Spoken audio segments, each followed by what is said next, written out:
who is at PBS Kids and has been in public media for 18 years.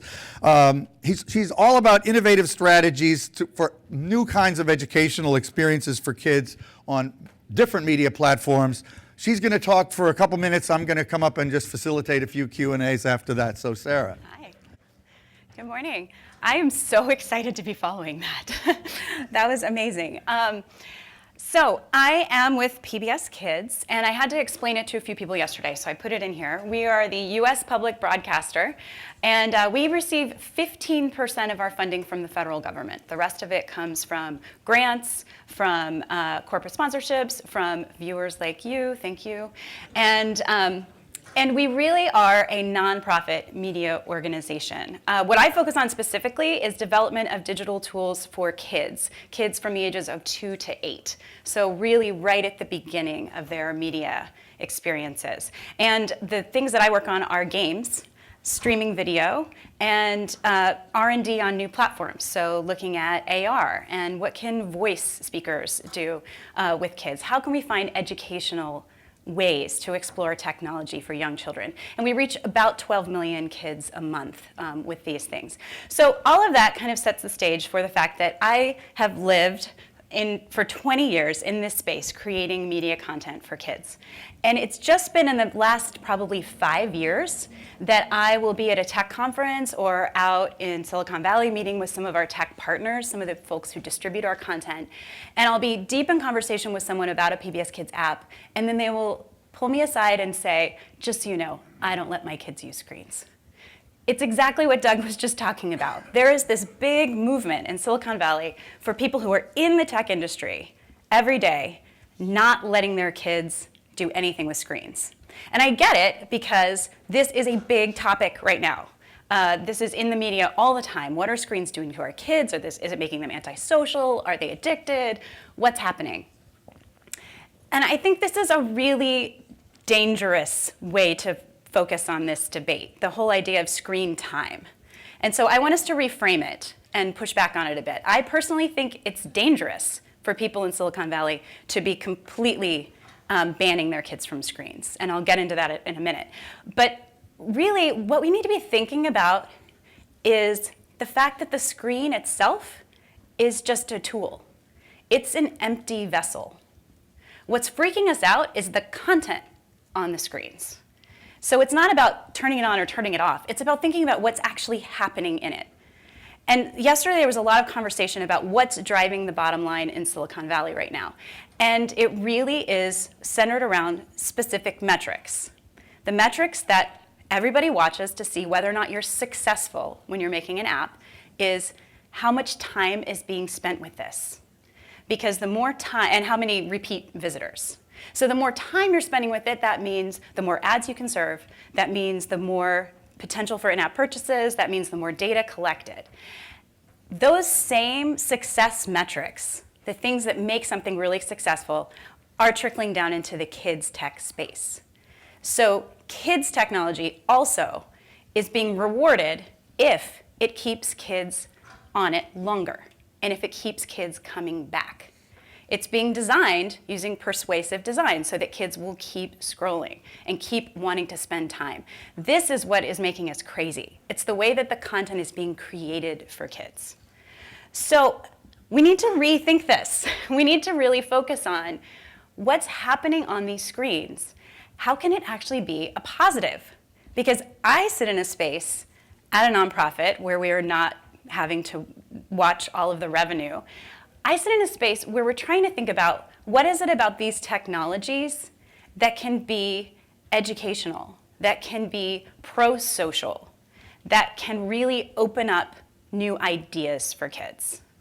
So I'm going to go through a few examples, some of the research that we're doing on the development we're doing for PBS Kids games, and give you some things that I think will kind of help clarify this a little bit. So this is a game from The Cat in the Hat Knows a Lot About That, a science show on PBS Kids.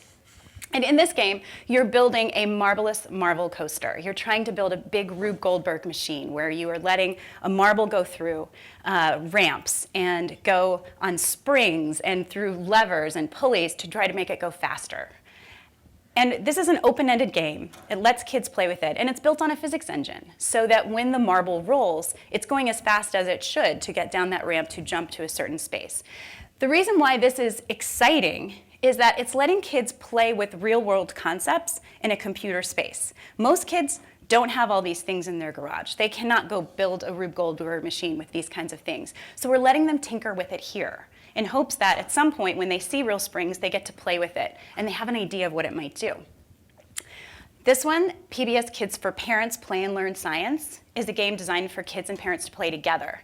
And in this particular screenshot, what we're doing is seeing how much force does it take to roll a golf ball across brick or grass or dirt. The idea for this one is get kids thinking about force and motion, thinking about different textures and surfaces, because we want them then to go outside and try this with the ball. How can it inspire them to take it out into the world? One of my favorite examples, if you don't know any show on PBS Kids, you should know about Daniel Tiger's Neighborhood. This is based on Mr. Rogers' Neighborhood. Daniel Tiger focuses on social and emotional development for kids. There's been a lot of research on this show that it actually can help kids with their social and emotional growth.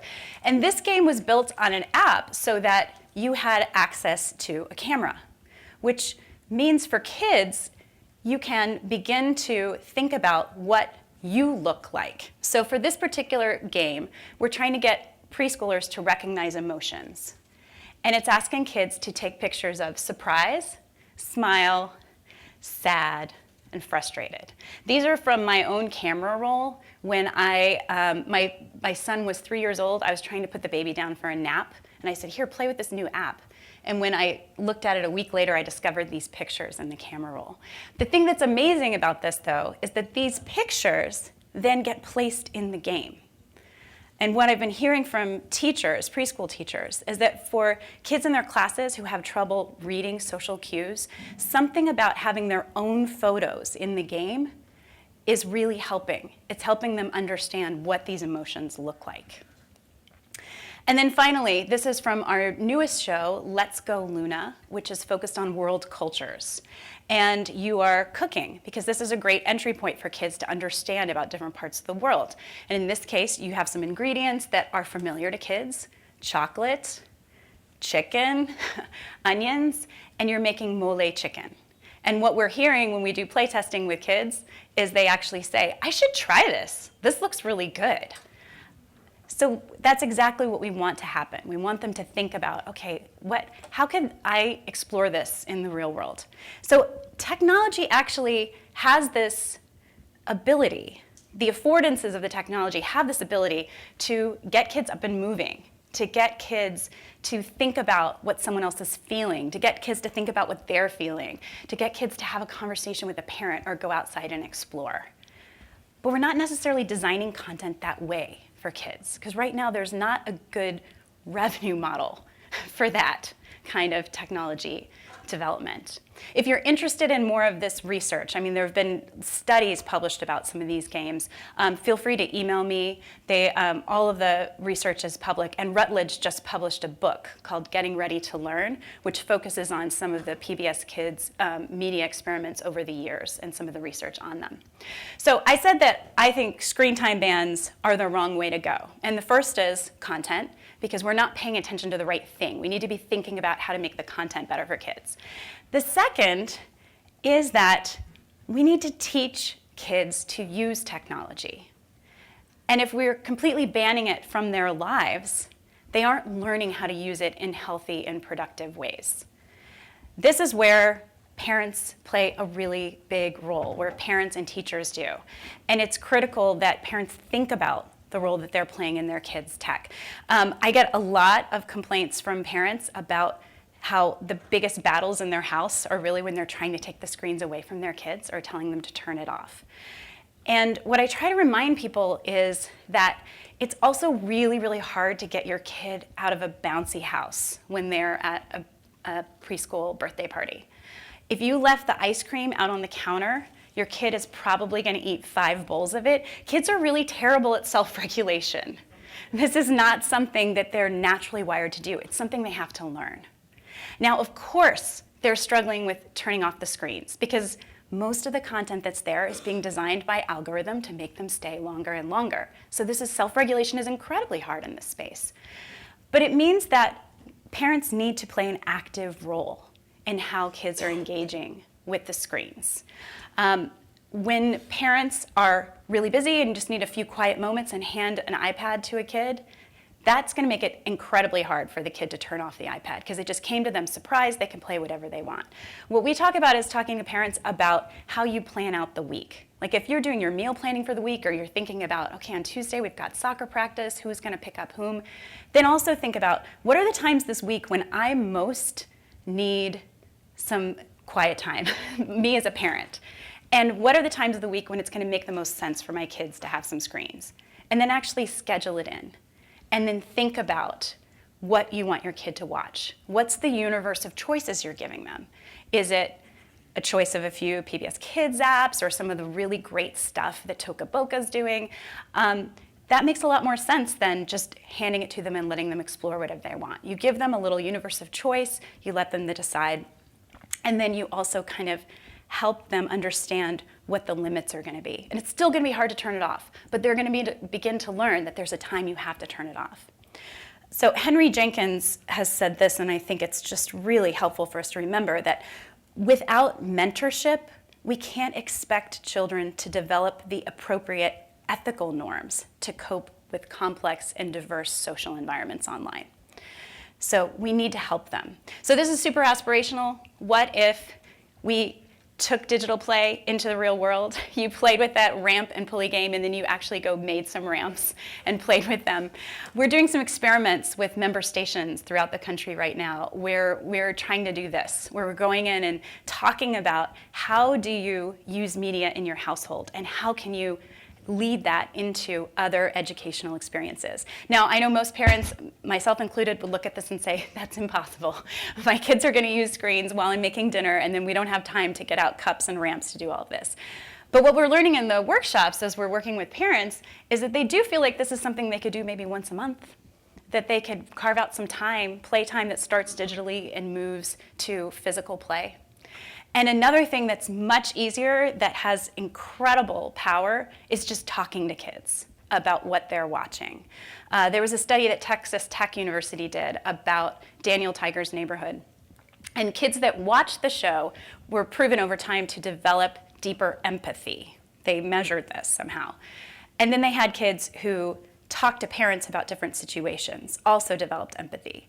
But when you put the two together, when the kid watched and talked to the parents, the gains were much greater.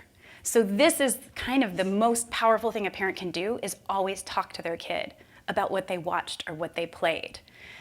Their learning gains are going to be greater, but also it sets up this habit that media is something to talk about, that technology is something you can be thinking about critically, you can have questions about. So we are doing this kind of experimentation all the time, but I think it's important for us to remember that we've been here before. 50 years ago, we were all stressed about the vast cultural wasteland of the television, how it was making kids antisocial and removing them from each other. And Mr. Rogers, Fred Rogers, who did Mr. Rogers' Neighborhood, really upended the entire industry by going in and using it differently, by talking to kids on the show, not as an entertainment spectacle, but as a conversation, and encouraging kids to respond back to the television. It really changed the way children's television was produced and proved to a lot of people that it could be really positive. I was stunned when I came across this quote. In 1985, Fred Rogers said this about computers and was making the point, really, that this isn't a trade-off. This is something that can be incorporated into your kids' lives, and it is another building block for how they learn. I started at PBS in 1999 because Fred Rogers felt like it was critically important for PBS to begin building more internet experiences for kids, that we had an opportunity to do something positive with this new technology that was taking off. So we have this possibility and this opportunity to do really amazing things. We just need to reframe how we're looking at it. So thank you. That was, I think, one of the most important talks we're going to have at this conference, so you did it really well. And unfortunately, we don't have much time left. Okay. But I want to ask you one thing. Stay standing, if Okay. you don't mind. The persuasive technology that now pervades children's technology tools is being used because data is being gathered and children themselves are being targeted for advertising. Right. My own opinion is that that is something that is fundamentally inappropriate. Do you agree with that? Oh, absolutely. Yes. Because this is something that is not being much discussed, but it's starting to be discussed in some other countries. I happen to believe this is one of the major frontiers of technology regulation, is that it should be illegal to gather data about children and target them with advertising. So you agree with that? I definitely agree. And I'd also say that it's starting in other countries. There's kind of a bigger groundswell, but it's actually starting to happen here. Just in the last year, there have been more fines against companies for violating COPPA, the Children's Online Privacy and Protection Act, than we've had in the whole time that COPPA has been in existence. It's kind of the beginning of how parents, I think, and advocates are beginning to push back on this. Yeah. And it's really from the data side. And I think that's great. Anytime people are going to push back on how the content's being crafted right now and what's being collected, that's a positive. Yeah. Yeah. Where's Kirsten? Do we have time for one audience question? No, one more question. Okay, who's got one quick question from the audience? Because I'm sure a lot of people have thoughts on this. Anybody have a? Over I here. didn't. Okay, over there. And we'll try to do this quickly, but I think it was a compelling talk that requires interaction. Hi, I'm Sherry Critical of Victim's Voice. I am a mother of two. I want to ask what PBS is doing to educate parents on time limitations with digital, regardless of whether it's good for your kids or not. Digital time affects eyesight, and we're seeing an increase in eye issues. So that's it. So first of all, the time piece, what we often say to parents is it kind of depends on what's happening in your household. And I absolutely agree. Like the eyesight issue is when kids are spending hours and hours and hours and hours. So it is a problem, and it's something that we need to be paying attention to. So we do need to limit time. I really would go back to the idea, though, that time really depends on what you're doing with the content itself. Like if your kid is homesick and they watch Daniel Tiger for an hour and a half, that's still probably going to be the better for the kid overall than if they're watching a YouTube channel for 30 minutes that's just pumping algorithm created content at them. Like there's more happening there. So the time question, I think, kind of sends us down the wrong rabbit hole. But I definitely agree with you. There are physiological things that are problems that require limitations on these kinds of things. Amazing piece. I don't know whether it was in the Wall Street Journal or somewhere yesterday about a 9-year-old girl who started putting on YouTube racist content, and because she was getting audience, she kept getting algorithmically supported and promoted on YouTube, and now she's making like $1,200 a month, and she's 14, and she's like an ultra right-wing crazy, and they finally realized that she had to be banned, but the algorithms of YouTube were facilitating that. It's just some real awful things are not being understood, but you're really helping. So thank you for that Thanks. very eloquent and well thought through presentation. Thanks so much. Really good.